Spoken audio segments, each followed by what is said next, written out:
I know. So you mentioned you want to see Pierce there. What about Tucker? Because I know he's kind of changed his stance Yeah, too. and I think this is something that we really need to have our eyes open to is that, I think a lot of us had maybe deluded ourselves into thinking that the right was standing with us while the left was leaning against us. And, that's just not the case. The extremes on both sides are very against Israel.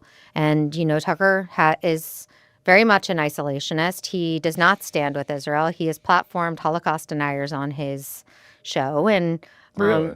yeah, and it's unfortunate because a lot of people look up to him and respect him. I used to be a fan of his, but he's really started to show his true colors, and he is not standing with Israel and not supporting America standing with Israel, which I think is so irresponsible because they're our only true ally in the Middle East. Hmm. And Israel is really just on the front lines of this war for all of us, for the entire Western world, Yeah. and of course for America. So why wouldn't we want to support them in any way that we could? It's in our own best interest. But yeah, Tucker has really, really turned against us. I wonder if he'd be able to give a fair interview because I know he interviewed the Iran president, right?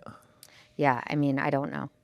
Who knows? I don't, to be honest, I have become very disillusioned with so many journalists. And Yeah, I you've think probably it, lost your trust with a yeah, lot of and them. I think it's made voices like yours all the more important because I feel like there's a level of transparency that you have with your listeners Mhm. that, maybe